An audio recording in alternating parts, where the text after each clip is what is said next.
우리 설교 제목 한번 우리 읽습니다. 설교 제목 시작.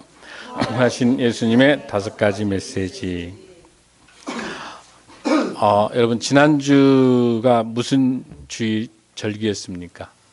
부활절. 대부분 우리 한국 교회가 부활절, 지난주 부활절 설교 딱 한 번 하고 이제 오늘부터 이제 다른 설교를 많이 해요. 그런데 여러분 어떻게 말씀했죠? 1년 365일이 할렐루야 부활절이다. 아멘. 오늘은 부활절 다음날이죠. 네, 다음 주는 부활절 다다음 계속 부활절. 그래서 우리가 부활절에 대해서 각별하게 더 많은 관심을 가졌으면 좋겠다라는 생각 같습니다. 그런데 또 우리가 그 메시지 중에 중요한 게 하나 있는데 고난 주간에 보면 여러분들 십자가에 돌아가시기 전에 뭐라고 말하죠? 7은 가상, 가상 7은이라고 들어보셨죠? 십자가 위에서 돌아가시기 전에 우리 예수님께서 돌아가시기 전에 마지막 메시지가 중요하잖아요. 7마디. 7마디. 그렇지. 그거 다 포함해서 제일 처음에 그게 이제 아침 9시부터 시작해가지고 오후 3시까지 십자가에 달려 계세요. 아침 9시부터 오후 3시까지. 그러니까 그 시간 동안에 한 6시간 정도 피를 흘리시면서 십자가에 돌아가신 그 과정에서 예수님께 십자가 위에서 7마디를 하시는 거죠. 제일 첫 번째는 중요한 거는 그 병정들이 많은 죄악을 저지른 것에 대해서 이들이 어떤다? 아버지여 저희들의 죄를 사하여 주옵소서. 그 모든 죄를 그들에게 돌리지 않으시는 우리 하나님, 우리 예수님의 모습을 볼 수 있어요. 두 번째는 뭐예요, 여러분들? 좌우에 이제 많은 그 죄수들하고 같이 있었잖아요. 그러면서 어떻게 이야기하죠? 네가 나와 함께 낙원에 있겠다라고 말씀하죠. 그게 두 번째 말씀이죠. 그다음에 세 번째는 이제 어머니가 이제 마리아와 어머니가 있기 때문에 여자여 보소서 아들이니다 이렇게 이야기하는 거죠. 그 세 번째 말씀이고, 그다음에 거기까지가 오전에 말씀하셨던 내용이에요. 그다음에 정오 딱 12시 됐을 때 뭐라고 십자가에서 말씀하시면 엘리 엘리 라마 사막다니 말씀하시는 거죠. 그다음에 그게 사언이고, 오언은 점점 시간이 지나가면서 피와 살이 이제 찢기면서 피가 다 빠져가니까 어떠겠어요, 여러분들? 목마르다, 목이 마르다라고 하시죠. 그러면서 그 마지막 과정에서 다 이루었다. 이게 6언이에요. 다 이루었다. 다 이루었다라고 하는 순간 휘장이 쫙 갈라지면서 어때요? 구약 시대가 끝을 보면서 신약 시대로 예수 그리스도를 중심으로 신약 시대가 이제는 제사장을 통하지 않고 예수님의 십자가의 보혈을 통해서 바로 우리가 기도할 수 있도록 다 이루었다가 하는 것이 6언이 되는 거죠. 그다음 마지막 7번째, 가장 마지막에 하는 말씀이 하나님께서 주신 말씀 뭐예요, 여러분들? 아버지여, 내 영혼을 아버지 손에 부탁하나이다. 이게 이제 7번째 말씀이죠. 그래서 가상 7언에 대한 설교는 많이 이루어지는데, 자, 이렇게 하고 우리 주님께서 이제 십자가에 돌아가셨습니다. 자, 십자가에 돌아가시고 난 다음에 이제 장사 지냈잖아요. 장사 지내면서 며칠 만에 3일 만에 이제 부활하시는 그 과정에서, 자, 이제 새벽에 일찍 돼서 예수님께서 십자가에 돌아가셔서 이제 예수님이 시체를 갖다가 엄밀히 보면 이 시체를 누가 옮겨야 되죠? 제자들이 옮겨야 되는데 제자들이 겁을 잔뜩 먹은 거예요. 이제 왜? 유대의 왕으로 했기 때문에 자기에게 피해가 올 것 같으니까 제자들이 다 피하고 아무것도 없는 거예요. 그럴 때 산헤드린 공회원이, 지금으로 말하면 국회의원이죠.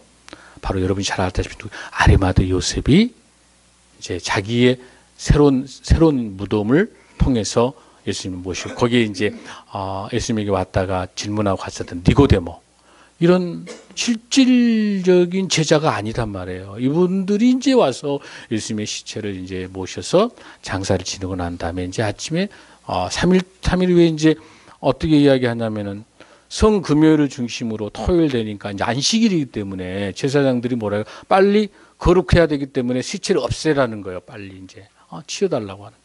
그래서 이제 그 시체를 예수님의 시신에 대해서 보기 위해서 이제 아침에 일찍 가보니까 제자들이 가본 게 아니라 누가 가봅니까? 막달라 마리아가 제일 먼저 가보는 거예요. 근데 거기 보니까 어때요? 우리 예수님께서 이미 이제 부활하셔서 거기 새 마포가 있는데 예를 들어서 그 마포가 누가 만약에 이게 그 마포에 있는 그 쌓여있던 걸 선호를 한다면 흐트러야 하는데 번데기 나오는 것처럼 그대로 마포를 두고 나왔다는 것이 부활의 증표가 되는 거죠. 그 증표가 되는 거예요. 그 상황을 보고. 그러면서 그걸 보고 제일 먼저 이제 두 명의 제자가 간단 말이에요. 제일 먼저 제자가 가는 게 누구예요? 누구하고? 베드로하고 요한이 가요. 근데 제일 먼저 요한과 갔지만 요한이 도착은 먼저 했지만은 주춤주춤 하고 있는 거 베드로가 성격이 있잖아요. 딱 들어가 가지고 보고 예수님이 부활된 내용들을 알고 난 다음에 이제 얼른 돌아온단 말이에요. 자, 근데 나중에 이제 중요한 사실이 거기까지가 이제 요한복음 20장에 있는 18절까지의 제가 말씀을 여러분에게 금방 설명해 드렸어요. 여기서 이제 마리아가 보면서 울고 있는 거예요. 예수님이 뭐가 안 보이니까 시체가 안 보이는 거예요. 사실 마리아는 와가지고 그곳에서 향료도 바르고 하려는데 시체가 안 보이는 거예요. 그랬더니 여자여 어찌하여 울며 누구를 찾느냐라고 하는 거죠. 이제 예수님 모습이 아른아른거린 거죠. 그래서 예수님께서 16절에 마리아야라고 하면서 찾고 있는 거예요. 이게 이제 사실은 마리아 입장에서는 예수님이 부활하시고 생각도 못했기 때문에 그 동산직인 줄 안 거죠. 그래가지고 당신 누구냐고. 바로 네가 찾는 누구예요? 예수라고 하는 거죠. 그러니까 17절에서 뭐라고 그래요? 나를 붙들지 말라. 내가 아직 아버지께로 승천하지 않는 상태 손을 대지 말라는 거죠. 내가 내 아버지 곧 너의 아버지, 내 하나님 곧 너의 하나님께로 올라간다라 하시니. 그러면서 뭐라고 이야기합니까? 18절에서 막달라 마리아가 가서 제자들에게 내가 주를 보았다고 또 주께서 자기에게 이렇게 말씀하셨다 이러니라 라고 하면서 예수님께서 부활하신 후에 첫 번째로 나타나는 사건이 이제 첫 번째로 나타나서 처음으로 하신 말씀. 그러니까 십자가 돌아가시기 전에 치른 가상 7원도 굉장히 중요하고 예수님이 부활하신 후 승천하는 기간이 40일 동안에 계시는데 그 기간 동안에 부활하신 후에 가장 먼저 하신 말씀이 여러분 중요하겠어요? 안 중요하겠어요? 중요해요. 근데 무슨 말씀을 하셨을까? 근데 대표적으로 5가지 메시지를 말씀하고 계세요. 그걸 오늘 우리가 집중적으로 한번 살펴보겠습니다. 제일 먼저 19절. 다시 한번 읽습니다. 시작.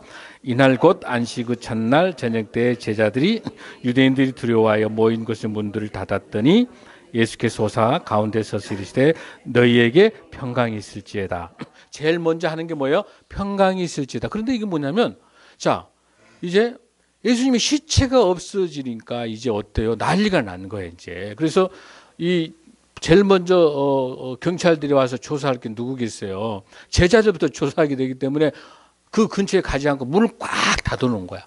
제자들이 모여가지고. 근데 거기에 우리 예수님께서 싹 들어와. 왜? 부활하셨기 때문에 뭘 초월해? 시공을 초월해. 시간과 공간을 초월하시니까 예수님께서 쭉 문이 잠가졌지만 들어가지고 뭐라고 제일 먼저 평강이 있을지어다. 왜 이 말 하셨을까 여러분들? 잔뜩 제자들이 두려워하는. 두렵잖아요. 두려워요. 겁을 잔뜩 먹어. 우리 인간의 출발은 두려움이에요. 천지 창조하고 아담과 하와가 죄를 제일 먼저 지고 죄를 지었기 때문에 두렵고 불안한 거예요. 그럴 때 우리 하나님께서 나타나서 말씀하고 계시는 거잖아요. 지금 여기도 마찬가지로 제자들이 잔뜩 긴장되어 있고 두렵고 떨리는 그런 가운데 뭐라고 말씀하신가요? 너희는 어쩌라? 평강을 있을지어다. 그런데 여기 중요한 게 있어요. 이 평강이란 말이 뭐냐면 히브리어로 샬롬이에요. 샬롬. 헬라어는 에레네 이런 뜻인데 이 샬롬이란 말, 샬롬이 평안, 평화, 평안 이런 뜻인데요. 이 말씀을 하기 전에 예수님께서 한 번 더 먼저 요한복음에서 하신 적이 있어요. 기억나요? 안 나요, 여러분들? 요한복음 16장 33절 한번 봐요. 바로 앞에 요한복음 16장 33절. 177페이지입니다. 우리 큰 소리로 한번 읽습니다. 시작. 이것을 너희에게 이르는 것은 너희로 내 안에서 평안을 누리게 하려 함이라. 세상에는 너희가 환난을 당하나 담대하라. 내가 세상을 이겼노라. 뭘 주신다? 평안을 누리게 하려 함이라. 요한복음 14장 27절도 한번 볼까요, 여러분들? 요한복음 14장 27절. 자, 다 이게 예수님 말씀이에요. 73페이지 27절 시작. 평안을 너희에게 끼치노니 곧 나의 평안을 너희에게 주노라. 내가 너희에게 주는 것은 세상이 주는 것과 같이 아니하리라. 너희는 마음에 근심하지도 말고 두려워하지도 말라. 아멘. 자, 요한복음 14장과 16장의 평안 샬롬과 여기 20장 19절의 평강의 평안의 샬롬과 차이점 어디 있을까? 똑같은 평안이에요, 아니에요, 여러분들? 아니에요. 요한복음 14장 16절에 있는 샬롬의 평안은 평안을 주겠다고 하는 약속의 평안이고, 여기 20장 19절에 있는 이 평강이 있을지어다는 약속의 성취의 평안이 달라요. 아멘. 이거 보셔야 돼요. 예수님 십자가 돌아가시기 전에 주신 계속 메시지는 앞으로 너희들에게 평안을 주겠다는 약속이고, 예수님께서 십자가에 돌아가시고 난 다음에 부활하시고는 주신 이 평안은 뭐예요? 샬롬은 성취. 진짜 왜? 불안에 떨어인 그 전은 달라. 불안에 덜덜 떨고 있는 거예요, 이제. 그런 제자들에게 와서 어째라? 평안하라. 평강을 주신 거예요. 성취된 평강이. 관점이 달라요, 여러분들. 할렐루야. 이 평강이, 이 평안이 저와 여러분에게 임할 줄로 믿습니다. 여러분, 인생 살면서 어려운 것도 많잖아요. 갈등도 많고 힘든 일 많이 있지만 부활하신 주님께서 제일 먼저 우리에게 오셨어요. 제자들에게 주신 말씀, 평안하라, 평강하라. 이 평강이, 샬롬의 평강이 저와 여러분에게 임할 줄로 믿습니다. 이 축복을 받으시기 바랍니다. 할렐루야. 할렐루야. 네. 그 평강을 제일 먼저 주시는 게 뭐냐면, 평강을 우리에게 주신 이 메시지가 우리 주님이 주신 첫 번째 메시지예요. 우리 교회에게 있어서도 평강의 공동체를 회복하라는 하나님 우리 예수님의 메시지인 줄로 믿습니다. 자, 다시 20절 읽습니다. 시작. 이 말씀을 하시고 손과 옆구리를 보이시니 제자들이 주를 보고 기뻐하더라. 할렐루야. 기쁨의 메시지를 주시는 거예요. 기쁨을, 이 평강이라는 메시지를 통해서 우리에게 뭘 주십니까? 기쁨을 주시는 거야. 불안하고 떨고 덜덜 떨었었는데 어때요? 기쁨으로 우리에게 찾아오시는 우리 주님의 말씀입니다. 할렐루야. 21절 읽습니다. 시작. 예수께서 또 이르시되 너희에게 평강이 있을지어다. 아버지께서 나를 보내신 것 같이 나도 너희를 보내노라. 자, 여기에서는요, 19절에 있는 평강과 21절의 평강이 같을까요? 틀릴까요? 목사님 질문하는 폼을 보세요. 어떠세요? 틀릴 것 같아요. 목사님 메시지 몇 가지라고 그랬죠? 5가지예요. 그러니까 이 19절에 있는 평강과 21절의 평강이 다른 관점의 메시지예요. 이 평강은 어떤 평강일까요, 여러분들? 예수님께서 이르시되 처음에 있었던 두렵고 떨리는 제자들에게 찾아오셔가지고 먼저 안심하라고 주는 저차원적인 평강이지. 그냥 평안해라. 부담 갖지 말고. 그래, 너희들 얼마나 두렵니라고 하는 정도의 낮은 단계의 평강의 샬롬이면 여기는 어때요? 이어져요. 하나님께서 나를 사명자로서 파송시키기 전에 평강을 주는, 이건 영적인 강력한 하나님의 평강이에요. 할렐루야. 하나님, 여러분 제일 먼저 올 때는 이완해가지고 마음을 좀 이렇게 딱 다스리고 난 다음에 사명을 줘야 되잖아. 그렇죠? 그런데 또 제자들이 불안해하니까 이제는 여기 뭐라고 되어 있어? 아버지께서 나를 보내신 것 같이 나도 너희를 어떤다? 보낸다. 여기서 놀라운 사실은 뭐냐면, 제자들이 우리 예수님을 먼저 찾아간 게 아니라 예수님이 이 찌질이 제자들을 찾아오신 거야. 이 찌질이들이 찾아온 거야. 아니 3년 동안 내내 같이 다니고 제자 훈련 시켰음에도 불구하고 벌벌벌 떨고 말이야. 이 찌질이들. 그런데 나 같으면 우리 성도님들이 이렇게 내가 교육시키고 말씀 훈련 시켰는데 이렇게 찌질이거리면 내가 안 갈 것 같은데, 우리 예수님은 다 장목사 다르지, 주주이 다르지. 우리 예수님 찾아오셔서 자존심 다 버리고 다 내려놓고 이 찌질이 찾아와가지고 뭐라 그래, 평강 한 번 해줘. 안 되니까 한 번 더 주신 거야. 야, 제자들, 너희들 사랑하는 제자들에게 어쩌라? 평강을 준다. 너희들 힘내라. 강력한 평강을 주시면서 하나님께서 나를 보낸 것 같이 너희를 어쩐다? 세상을 향해서 파송시킨다는 거야. 사명자 파송을 주신다는 거야. 할렐루야. 아멘. 하나님께서 오셔서 그 하나님께 사명자로서 메시지를 주시기 위해서는 먼저 또 한 번의 평강의 메시지를 두 번째 주실 줄로 믿습니다. 사랑하는 성도 여러분, 하나님께서 우리를 이렇게 보내십니다.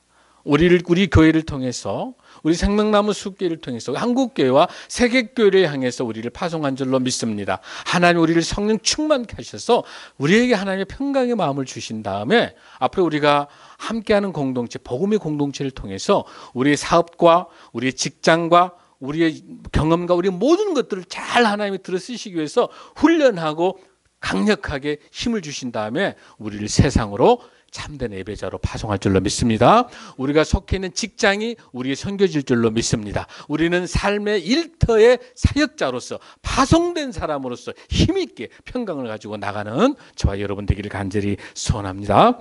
다 이어서 이제 22절 한번 읽습니다. 시작. 그들 향하사 숨을 내쉬며 이르시되 성령을 받으라. 할렐루야. 그런데 여러분 보세요. 여기 잘 보세요. 세 번째 메시지는 어때요? 성령을 주시는 거예요. 성령을 받아라. 성령의 공동체가 되거라. 그러면서 그 먼저 뭘 주십니까? 창세기 2장 7절에 있는 말씀과 똑같아요. 뭐 어디 있어? 숨을 내쉬며. 이건 뭐예요, 여러분들? 흙에 하나님의 성령의 호흡을 집어넣어 주셔서 생명이 돼서 생기가 돼서 하나님께서 인간을 만드신 거잖아요. 그러니까 하나님께서 생기를 불어 넣어줘, 호흡을 불어 넣어줘. 이 호흡의 주관은 누구가 가지고 있다?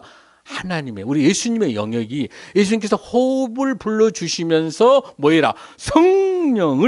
성령을 어때라? 받으라는 거야. 할렐루야.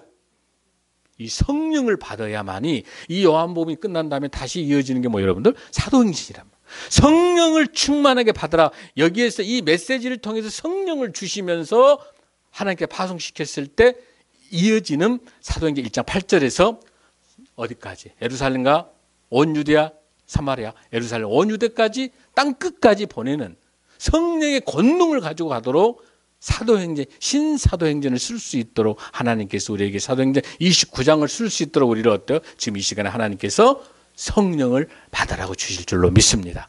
이때 성령을 주셨기 때문에 사도행전이 가능한 줄로 믿습니다. 이때 성령을 받았기 때문에 이때 찌질이 제자들이 이 성령 받은 이후로 이제는 안전병기도 일으키고 강력한 성령의 제자가 돼서 사도행전을 쓰기 시작하는 게, 할렐루야. 이 성령을 저 여러분이 받는 놀라운 역사가 임할 줄로 믿습니다. 네 번째 메시지에서 성령을 이렇게 주고 계십니다. 그러면서 하나님께서 다섯 번째로 파송하시고 우리에게 보내고 사명을 주셔서 파송하신 다음에 다섯 번째로 성령을 주고 계십니다. 하나님께서 이제 성령 주신 다음에 23절을 한번 우리가 23절 우리가 들어가기 전에 이 성령을 받아라를 한 번 더 봐야 돼요. 두 가지인데요. 자, 샬롬의 평안의 주심은 아까 말한 것처럼 요한복음 14장하고 16장에서 이미 약속된 거를 20장 19절에서 샬롬의 평안을 주셨잖아요. 약속 성취잖아요. 그러면 똑같아. 이 성령도 성령을 주시겠다라고 하는 약속이 있고요. 성취의 성령이 있는 거예요, 여러분들. 한번 그거를 잘 보겠습니다. 요한복음 14장 26절. 요한복음 얼마나 중요한지 몰라요. 이 말씀이 요한복음이 기독론이에요. 예수 그리스도에 대한 거는 이 가장 설명이 되어 있는 게 기독론의 핵심적인 책이 요한복음이기 때문에 이 메시지를 우리가 깊숙이 한번 보겠습니다. 요한복음 14장 26절입니다. 14장 26절 시작. 보혜사 곧 아버지께서 내 이름으로 보내실 성령 그가 너희에게 모든 것을 가르치고 내가 너희에게 말한 모든 것을 생각나게 하리라. 할렐루야. 여기 저 보세요. 두 가지가 나타납니다. 두 가지. 첫 번째 무슨 단어가 나옵니까? 보혜사. 보혜사라는 단어가 나오죠. 여러분 보혜사. 보혜사 나와요 여러분들 거기에? 이 보혜사가 무슨 뜻이냐면 파라클로스라는 뜻인데 이게 뭐냐면 저 보세요. 이 파라클로스는 이 보혜사가 무슨 뜻이냐면 여러분 재판할 때 굉장히 억울하잖아 우리가. 억울할 때 누구를 세워요? 변호사. 우리에게 저력과 힘을 주는 그게 변호사의 역할을 하는 게 보혜사예요. 우리에게 저력자. 우리에게 힘이 되시는 그러니까 우리 힘으로 그 재판을 해낼 수가 없는 거예요. 우리 힘으로 혼자 살아갈 수 없는 거예요.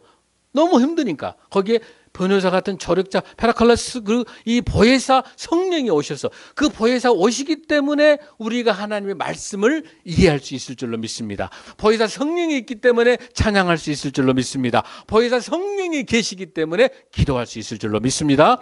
내가 기도할 수 없기 때문에 성령이 단식하는 마음으로 성령님께서 나보다 너를 더 잘하신 주님께서 우리 대신 기도해 주시기 때문에 여러분 아무 염려하지 말고 주님 아시죠? 주님 아시죠? 그럼 우리 주님께서 성령을 통해서 우리 마음 대신 기도해 줄 줄로 믿습니다. 그 성령, 지금 말하는 이 성령, 요한복음 14장 26절에 나타나는 이 성령. 다시 요한복음 16장 7절 8절을 보겠습니다. 요한복음 16장 7절 8절입니다.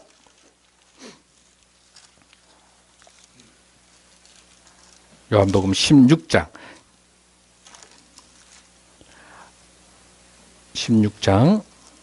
7절 8절을 먼저 한번 우리가 읽겠습니다. 먼저 시작. 그러나 내가 너희에게 실상을 말하노니 내가 떠나가는 것이 너희에게 유익이라. 내가 떠나가지 아니하면 보혜사가 너희에게로 오시지 아니할 것이요 가면 내가 그를 너희에게 보내리니. 할렐루야. 자, 우리 예수님께서 십자가에 돌아가시면서 떠나가야만이 가시면서 대신 누굴 보내주신 거예요? 보혜사 성령을 보내주신다. 내가 가지 않으면 어떤다? 보혜사가 오지 않는다. 8절 시작. 그가 와서 여기서 그가 누구예요? 성령님, 보혜사 성령님이 와서 뭐에 대해서? 죄에 대하여, 의에 대하여, 심판에 대하여 세상을 책망하시리라. 할렐루야. 여기서 말하는 이 성령 한 번 더 봐도 좋아요. 요한복음 16장 13, 14절 한번 봐도 좋아요. 요한복음 16장 13, 14절도 한번 봅시다. 그 밑에 있습니다. 시작. 그러나 진리의 성령이 오시면 그가 너희를 모든 진리 가운데로 인도하시리니 그가 스스로 말하지 않고 오직 들은 것을 말하며 장래 일을 너희에게 알리시리라. 할렐루야. 지금 여기 본문에 나타난 요한복음 14장 16장에 있는 이 성령은 성취된 성령이에요. 오시겠다는 약속의 성령이에요. 약속의 성령이에요. 아멘. 그 약속의 성령이 어디에서 22절에서 19장 22절 다시 한번 읽습니다. 시작. 이 말씀을 하시고 그들을 향하사 숨을 내쉬며 저 보세요. 그 전에 있는 그 요한복음 14장 16장에 있었던 그 성령은 약속의 성령인데 지금 여기 19장에 여기 20장에 있는 22절에 있는 성령 앞에는 뭐가 지금 붙어 있어요, 여러분? 앞에 숨을 내쉬며, 저 보세요. 그러니까 지금 현재 제자들 앞에서 지금 제자들이 찌릿찌릿한 이 찌질이 제자들이 앞에 있는 거예요. 여기서 우리 예수님께서 숨을 어때고? 숨을 내쉬면서 그런 식으로 숨을 하면서 어때요? 성령을 어때라? 성령을 받으라. 그러니까 그 약속된 애언되어 있는 그 성령이 지금 이 시간은 어때요? 성취된 성령이. 할렐루야. 예수님께서 십자가에 돌아가시고 부활한 후에 첫 메시지 5가지 중에서 샬롬을 2가지 메시지를 주시고 성령의 메시지를 주시고 난 후에 가장 중요한 5번째 메시지 때문에 이 모든 걸 주시는 거예요. 이 5번째 메시지가 무엇이겠는가 여러분? 23절입니다. 시작. 너희가 누구의 죄든지 사하면 사하질 것이요 누구의 죄든지 그대로 두면 그대로 있으리라 하시리니. 할렐루야. 이게 죄 사함의 공동체. 죄를 사할 수 있는, 너희가 누구의 죄든지 사면 사해질 것이고 누구의 죄든지 그대로 두면 그대로 있으리라. 사랑하는 성도 여러분, 결국은 뭐예요? 죄라고 하는, 죽을 수밖에 없는 이 죄라고 하는 거, 우리가 영원히 어떠죠? 영원한 심판으로 가는 죄. 여러분 요한복음에서 지난번 제가 한번 말씀드린 것 중에 요한복음 5장 28절 29절 한번 봐요. 요한복음 5장 28절 29절. 이 선한 사람과 악한 사람의 인생의 말로가 어떻게 끝나는가 한번 보면 좋겠습니다. 요한복음 5장 28절 29절. 자, 똑같은 상황이 발생하고 있습니다. 십자가에 돌아가시고 무덤에서 우리 주님께서 부활하시고 하나님의 음성을 통해서 역사하십니다. 28절 151편 시작. 이를 놀랍게 여기지 말라. 무덤 속에 있는 자가 다 그의 음성을 들을 때가 오나니. 그러니까 예수님께서 재림하게 되실 때 다 죽어 있는 사람들이, 무덤 속에 있는 사람, 자, 저 보세요. 여기 무덤 속에 있는 사람들은 착한 사람만 부활하죠. 우리 교회는 수준이 굉장히 높아요. 제가 어느 집회 가서 설교 한번 했더니 그렇게 배웠다는 거예요. 부활은 하나님을 믿는 사람만 부활한다. 그렇지 않습니다. 모든 사람들이 다 부활을 합니다. 부활해가지고 거기 나타난 건 29절. 자, 시작. 선한 일을 행한 자는 생명의 부활로, 악한 일을 행한 자는 심판의 부활로 나오리라. 생명의 부활을 통해서 천국으로, 그 다음에 악한 일을 행한 자는 심판의 부활로 와서 지옥으로. 이거 어마어마한 사건이에요 지금 이게. 여러분들 남편, 아내, 자녀, 부모님들 전도해야 돼요, 안 해야 돼요? 이거 해도 되고 안 해도 되는 문제인가요, 여러분들? 딱 한 가지요. 여러분 전도할 때, 여보, 당신, 아내, 얘들아, 어머니, 할머니 모시고 천국 가고 싶어요. 저희들만 천국이고 어머니, 부모님, 여러분들 지옥에 가면 어때요? 이 심판을 통해서, 심판의 부활을 통해 지옥 가면 어떻습니까? 라고 단도직입적으로 복음을 전해야 됩니다. 할렐루야.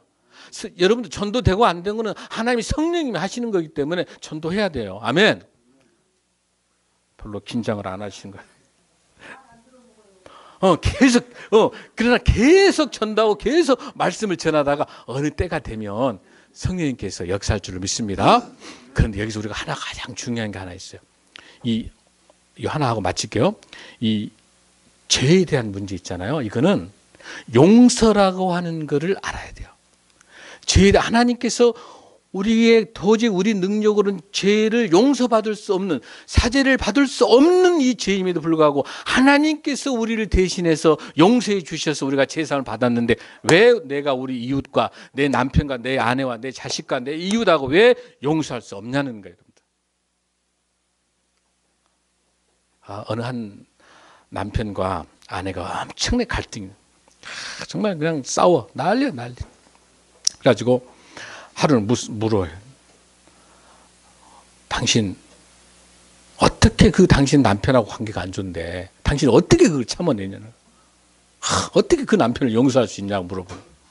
그랬더니 그 부인이, 아내가 뭐라고 이야기하냐면, 저는요 우리 남편의 칫솔을 가지고 매일 대변 그걸로 변기 청소를 하기 때문에, 그러니까 그걸로 한을 푼다는 거예요. 그리고 그걸 씻어가지고 다시 딱 걸어놓으면, 여러분 이거는 진정한 용서의 아니에요. 이거 진정한, 거기에 어떤 상대에 대해서 한을 갖고 하는 거는 용서가 아닌 거예요. 그러니까 겉으로는 그 아내가 너무너무 용서하고 평안하고 당신하지만 속으로는 고소한 거야. 그 칫솔로 변기를 닦으니까. 어느 날 여러분 잘 아는 세계적인 명 피아니스트가 있어요. 여러분 프렌치 리스트라는 사람 알아요? 리스트. 제가 굉장히 좋아하는 음악가인데, 제가 이제 헝가리 부다페스트 그 대학 때 이제 북유럽 그쪽 지역에 이제 그 대학생들 교류 때문에 갔는데, 정말 헝가리 부다페스트 정말 아름다운 도시. 거기에 가서 리스트가 있고 거기에 이제 바르토, 코다이라는 유명 음악가가 있는데, 특히 리스트가 유명하잖아요. 근데 리스트가 어느 날 이제 음악을 연주하는 그 조그마한 시골을 가는데 어느에서 이제 포스터가 딱 붙어 있는 거예요. 야, 리스트의 제자 뭐뭐 누구가 음악회를 열기 때문에 그 뮤직홀에 다 모이는 거야. 그래서 이제 거기 가는데 근데 분명히 이제 이 리스트 음악가는 피아니스트는 작곡가는 그런 제자를 둔 적이 없어. 이름을 보니까 이상하다. 근데 이제 그 리스트 작곡가가 왔다는 그 이야기를 듣고 그 이제 피아니스트가 찾아온 거예요. 스님 너무 죄송합니다. 제가 워낙 무명이기 때문에 제 이름을 걸면 아무도 오지 않기 때문에 우리 선생님 제자라고 하고 음악회 피아노 공연을 하는 걸로 했습니다. 정말 잘못했습니다. 제가 선생님 오실 줄 몰랐는데 제가 이 음악회를 취소하겠습니다. 그때 이제 리스트가 뭐라고 하냐면 아니 이리 오시라고 잠깐 내가 호텔 안에 이제 조그마한 이제 피아노 있는데 잠깐 오라고 해가지고 당신 연주할 곡이 무슨 곡이냐 이번에 이러이런 곡입니다. 여러분 저 리스트가 유명한 곡 뭐가 있죠 여러분들? 보헤미안이죠. 헝가리 랩소디가 있어요. 유명한 곡이에요. 또 그 뭐 단테의 곡도 있고 많이 있는데 어쨌든 그런 곡 이야기를 다 이야기한단 말이에요. 그래서 이제 그 리스트 앞에서 그 이제 무명의 피아니스트 열심히 연주를 하는 거예요. 연주자. 그러고 난 다음에 몇 가지 코치를 해줘요. 이거를 고치고 이렇게 반주의 속도를 줄이고 하는 다음에 자 이제부터 당신을 나의 제자로 임명합니다. 가서 나의 제자라고 이야기하고 최선을 다해서 연주하십시오. 이렇게 멋진 리스트예요. 이게 진정한 용서예요. 용서 속에는 진정한 사랑이 들어있어요. 용서예요. 예수 그리스도가 우리를 정말 사랑하시기 때문에 십자가로 돌아가시면서 우리를 용서했기 때문에 하나님 우리 주님이 우리를 용서했는데 우리가 어떻게 우리 이웃과 어떻게 내 자녀와 내 남편과 내 아내와 나와 부모와 그 누구하고 나와 관계되는 사람을 용서하지 않을 수 있겠는가? 할렐루야. 용서는 사랑입니다. 기도하겠습니다.